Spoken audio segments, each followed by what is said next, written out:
Hello and welcome to Left on Red. Today we're continuing our new series where we interview some of the latest intake of Labour MPs. Today I'm absolutely delighted to be joined by Rachel Taylor, MP for North Warwickshire and Bedworth. Welcome to the studio. Morning, nice to see you. Very nice to see you. So let's crack on straight in. Tell us about your journey, Rachel. What inspired you to enter politics? How did you get here? It's a question I often get asked, and I probably have to go back to when I was at school, and even then I wanted to see change, and people would say, "Oh, why don't you go and ask the head?" And I think the first thing I changed was the ability for girls to wear trousers at my secondary school, and then the next campaign was to get us to be able to study woodwork instead of domestic science. So I think I was always sort of at the forefront of wanting to change things, and I saw politics as a way of doing that. Wow. It's a sort of slightly classic journey, you would say, a campaigning history. Are there particular campaigns you were involved in sort of after that, leading into the point where you were like, do you know what? I think I want to be an MP. Yeah, so I mean, I went to university in the mid-1980s. So quite soon after I got there and I came out, we were into the backlash against the London councils being open about teaching young people that it was okay to be gay. So the big backlash against Haringey Council and other London boroughs, which then led to Clause 28. And I was a big part of that campaign against Clause 28, part of organising demonstrations, both the ones in Manchester and London, and organising groups of people in Leeds where I was a student.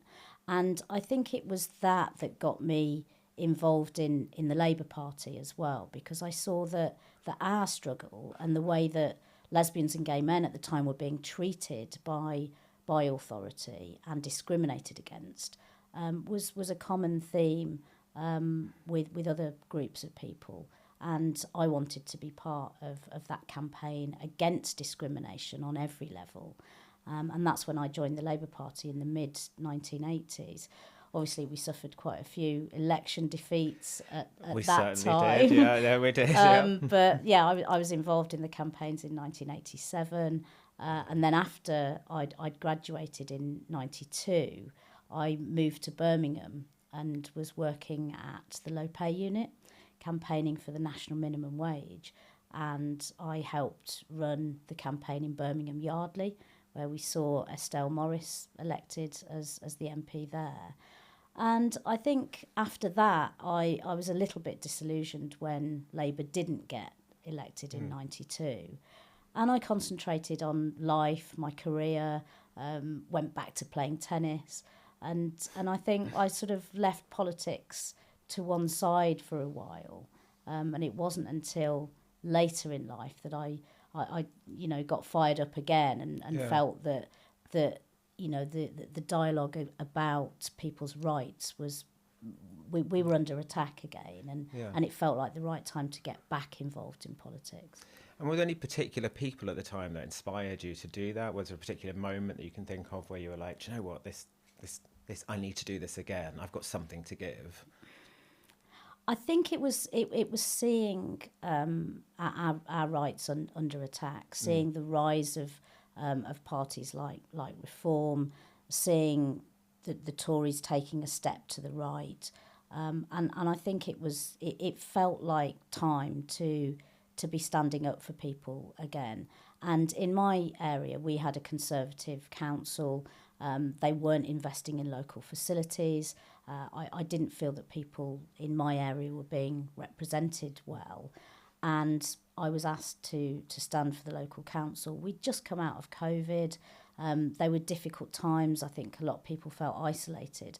And it just felt like the right time to get back involved. And of course, you have that little bit of involvement, and you feel that you can't change things enough at local level, so you want to get involved again at national level. And I was very involved in the Tamworth by-election at the end of 2023.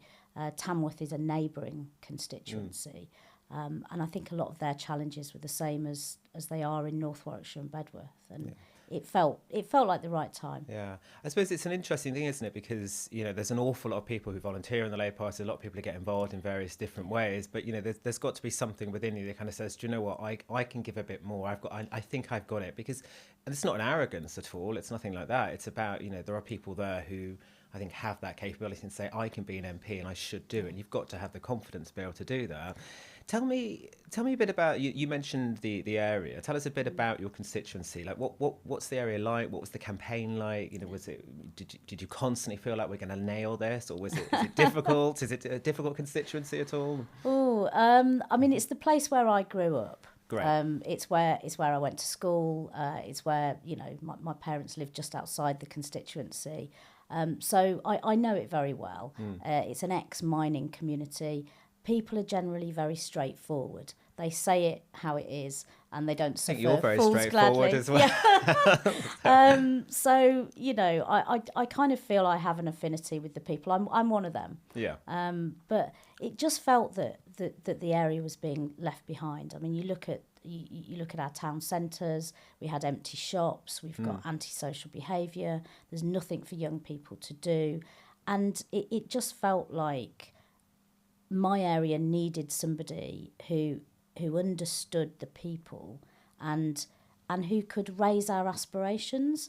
And a lot of the time I talk to teachers in the area, and they tell me one of the biggest problems they have to overcome is this lack of aspiration. And I felt it when I was at school. It was unusual for people to go to university. It wasn't necessarily expected of you, and people were always trying to limit where you thought you could sort of get to in life. I mean, nobody else in my family had been to university when I went away to Leeds. So it just kind of felt we needed a fresh start. We'd had a Conservative MP since 2010. We lost the seat in 2010. Labour lost a really good MP, Mike O'Brien, by a handful of votes, like 56 votes, I think it was. Wow. And then that majority had built to 18,000 by the time I was fighting the seat. So it never felt like a given that we were going to win. Yeah. There was a really big feeling that people wanted change, but it was never really until that very last minute in the count that I knew it was in the bag, and it was so close. And you just had to work as hard as you possibly could, speak to as many people. And I think very often people sit behind sort of social media or, leaflets. I think the big win in our campaign was that we went out and we listened to people. Yeah. We actually asked them what mattered to them, and then we ran our campaign on those issues. I think we've talked about this recently, haven't we? With the recent success in Scotland, we've just won back one of the MSP seats. And one of the things that's been talked about there is that actually we ran a really grassroots local campaign. It was all about knocking on doors. It was all about talking to people, not doing social media. I know we're just currently doing some social media, but not just doing this all the time. But actually, just getting out there and talking to people. And, so you feel that was very important in your campaign. That was really what clinched it for you. Absolutely. And in my area, it's a collection of different towns and villages. So Bedworth is the main town.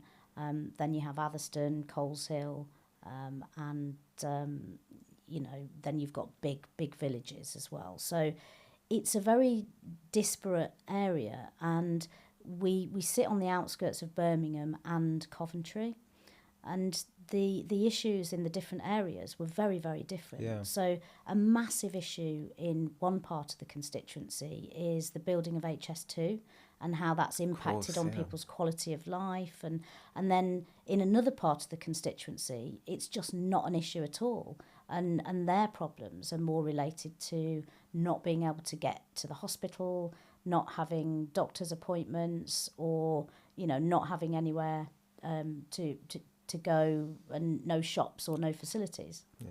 So what sort of things are you championing at the moment? You've just mentioned HS2, that's clearly a big issue. I think you touched on public transport there, which, it's great to see the recent investment that's been announced. It's an issue that, I'm from a fairly rural area up in Lancashire, I mean, when I was at school, there was one bus to get out of our town. And I think, we're one of the largest towns of the country that had no railway station. And, it's quite easy when we sit down here in London. I've lived here for a long time, you know, with this amazing public transport.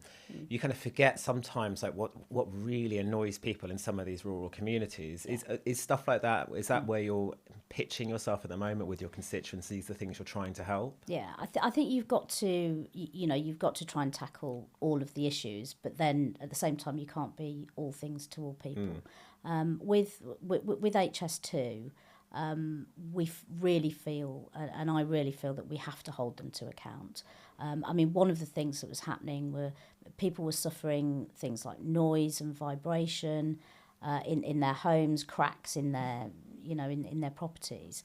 And then when HS2 were offering to give them compensation for these issues, they were being required to sign non-disclosure agreements. Well, as a lawyer, that just to me was so completely and utterly unfair that we managed to get HS2 to stop that practice. Wow. So that's a massive win for people in that area. The other thing was about making sure that we got some of the funding from the government to roll out free breakfast clubs, because teachers were telling me that kids were coming to school hungry, overexcited, not ready to learn, and just by giving some of the money to schools in my area, that's made a massive difference to them. So being able to roll out free breakfast clubs for all children is going to be huge. Now, one of the things that I've heard since I got elected was people weren't happy with the government withdrawing the winter fuel allowance from pensioners. Huge number of pensioners across my constituency. So being able to now go back and say, we've changed the level at which you will qualify for that benefit is a big win again. Yeah. And I think a lot of the issues that come up are local issues, and one of the biggest ones is potholes. Yeah. So the two things. Don't get my dad started on potholes. and provision for children with special educational needs. Yeah. That's a huge issue in my area. But also it's then those national issues like how long people are having to wait for hospital appointments. Yeah. But in my area particularly, it's how long people are having to wait to get the results of things like X-rays and scans. So again, they're things that we're running campaigns on.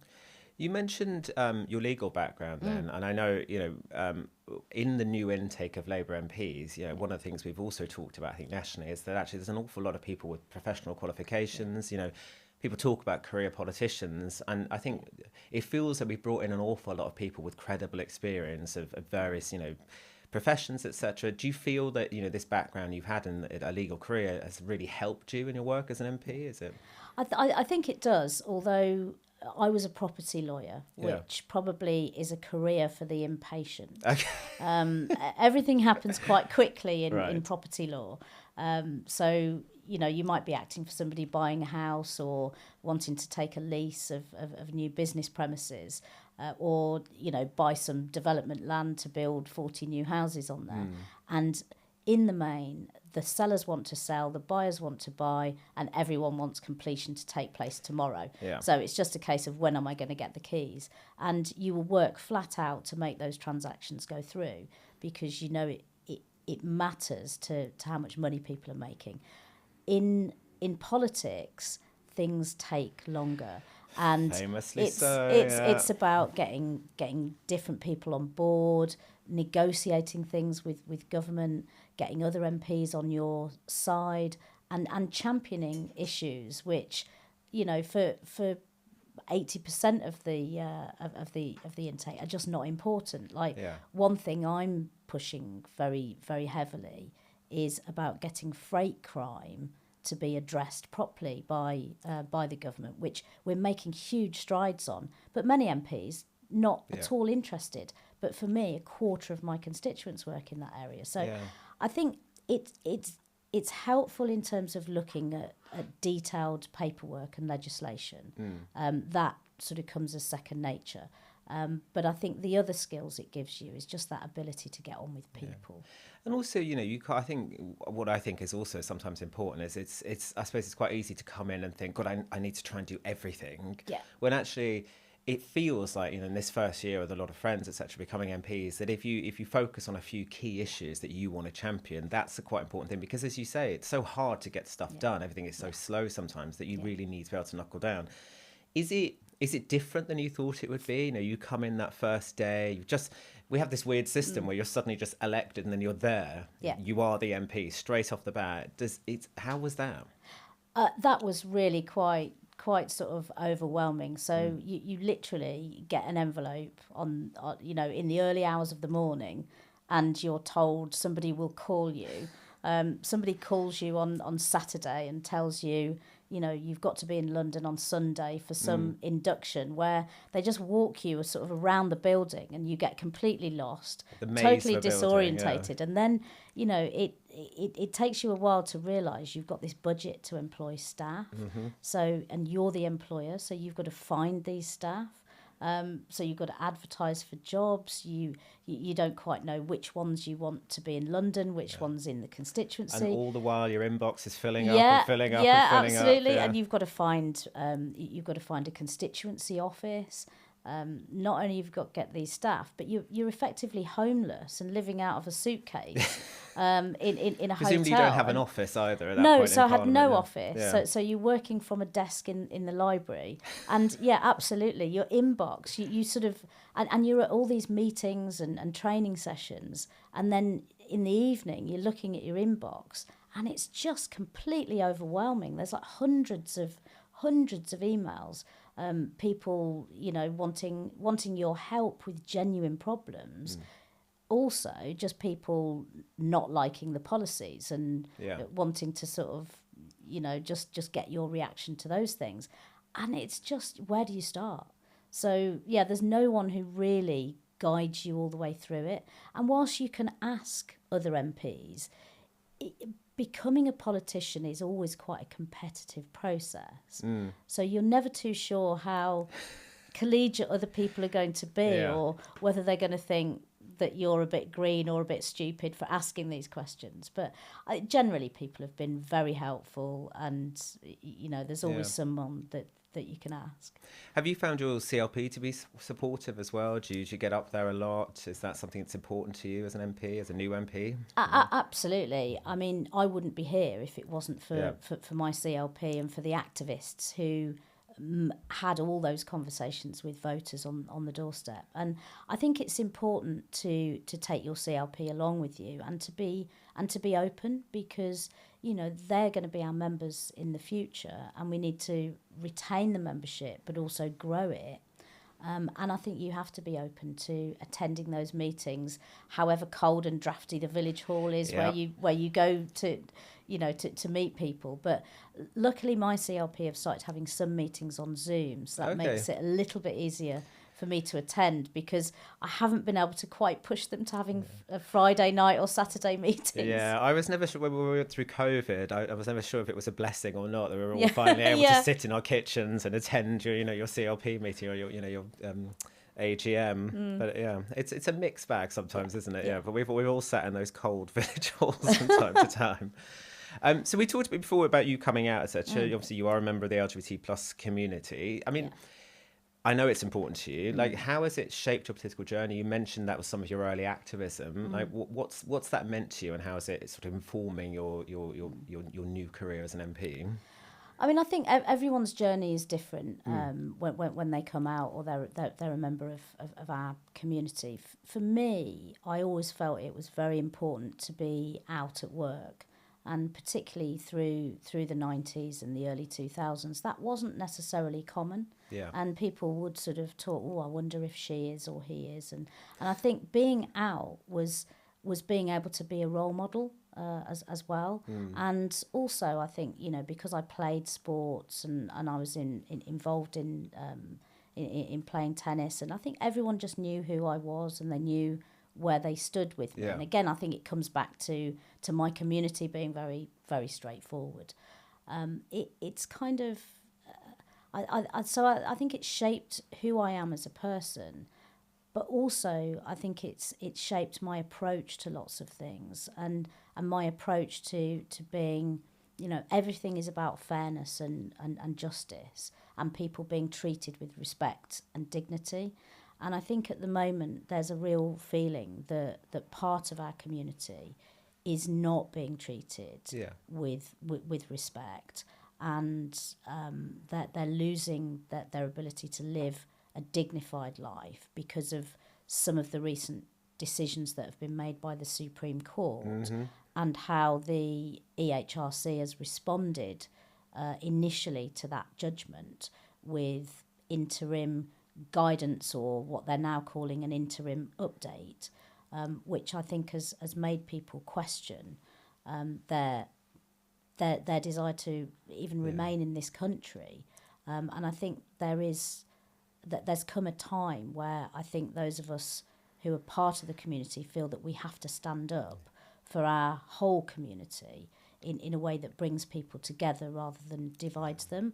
And I've always been a feminist, but I'm not prepared to pit women's rights against the rights of trans people. And I think we have to... And, I was quite surprised that, in the rural backwater where I live, the number of trans constituents and parents of trans young people who were contacting me or coming along to my surgery to talk about real difficulties that they were facing. And I'm really pleased that I've been able to help them, whether that's how they were being treated by their GP, or whether it was looking at their identity or their right to a passport, all sorts of issues that I've been able to tackle. And I think it's a very privileged position to be in, being an MP, and I think you have to use it very carefully to stand up for those things that are important, but also that not everybody is prepared to put their neck on the line to do. It's been very, it's been difficult for a lot of us. I've been involved in LGBT plus Labour. I know you have. It's been very difficult to watch this debate unfold, and it's been, particularly unpleasant. I think, if you look at social media, sometimes it's, it's a horrific thing to see. I mean, what are your views on how we address it going forward? We are where we are now. The debate is out there. We didn't really want to have it in the way that it's happened, but what do we do? What would you do? Well, I think we have to, first of all, we have to make sure that we, as a party and as a government, stand by our manifesto commitments. And there were two very clear commitments there. One was to make hate crime on the grounds of sexual orientation and transgender identity and disability an aggravated offence, so bringing it in line with the offences on the grounds of race. So there are opportunities to do that, and I'm currently in conversations with other MPs about how we bring that forward.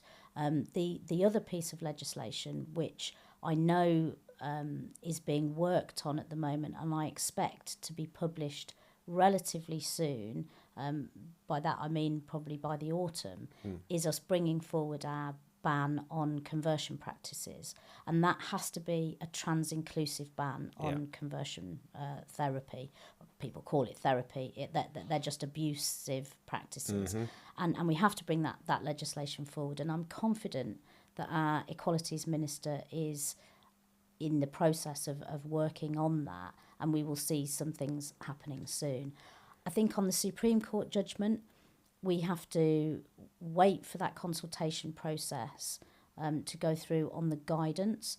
I think that it's going to have a massive impact on the service industry, and we need to look at that. But I think there's been a reaction which is disproportionate to what the judgment in fact said, and we need to work through that in a way that is respectful to everybody.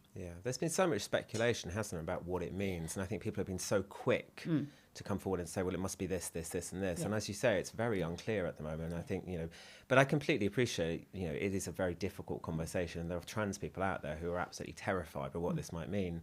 What would you say to them? Because, In the Labour Party, the movement has not always been incredibly clear on LGBT plus issues. We look back to some of our great achievements, civil partnerships, lowering the age of consent, etc. These weren't always universally accepted things in the Labour Party. Now, you were there having those conversations. Now, I remember, people trying to pass motions in meetings, at conference, etc., to sort of stand against these things. So I think sometimes we think these things have always been easy for Labour because we're the party of equality. But it hasn't always been like that. And we've always had to push from within the movement to make sure these things happen. What would you say to trans people at the moment, when we talk about that? Because a lot of people have left the party, we know. I mean, we have to face that. Do people need to have faith in us? They need to have confidence that, we are doing the right thing and we all have the right aim? I think so. You're absolutely right. I mean, we celebrated this year 50 years since we set up LGBT Labour. We did, yeah. That was a massive achievement. And when I go back to those times, it was 3 or 4 people meeting to sort of say, well, how are we going to push this thing forward? When I joined the Labour Party, the age of consent for gay men was 21, whereas for heterosexual people it was 16. We changed that in incremental stages. We introduced civil partnerships. We got rid of the ban on people being openly gay in the military, and we celebrated the anniversary of that this year. And we're now starting to pay compensation for the abuse that people in the military suffered through the Atherton review.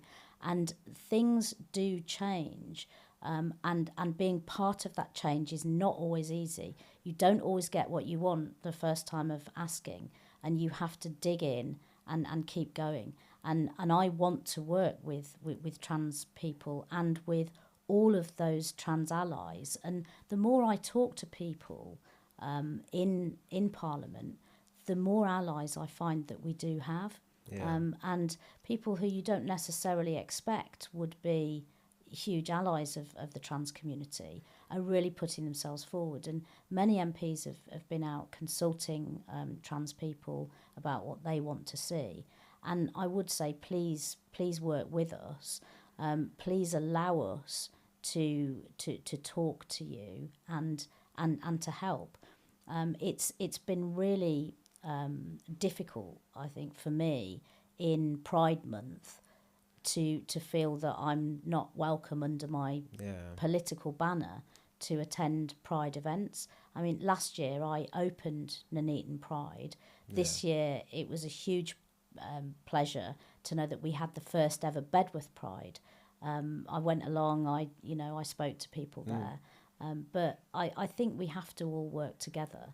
And I would hope that we have those constructive dialogues. And I'm still having those constructive dialogues with trans groups. And I want to see people within the party fighting for those things. If everyone leaves on Exodus, that's it almost helps a party to not have to consider those issues. It's always easier to consider things if they're in your face. And I want to see us working together on, as a member of the party, you're in a position to influence. Now, we all wish we had more influence sometimes, but again, as our work with LGBT plus Labour, it hasn't always been easy. We have been pushing sometimes against a brick wall, but being part of the conversation is an important thing. You can either stand at the sides and protest, or you can be involved in the chat and try and make a difference. One of the reasons we're, I suppose, having this debate is because, it was forced upon us, particularly by, certain Reform MPs. I think it was, was it Lee Anderson who said, we're going to fight this, we're going to fight the next election on trans rights, because they know it was an issue where they could sort of garner an unfortunate level of support. What do we do about parties like Reform? It's a hot issue at the moment. They are an electoral threat. There are some people who are saying, the Labour Party's moving too far with Reform. We're trying to beat Reform at their own game. What's your response to that? What do we need to do? Well, I think we need to firstly look and see that Reform don't really have many policies on anything, and what policies they do have, are not based on any real grounding in being able to achieve them.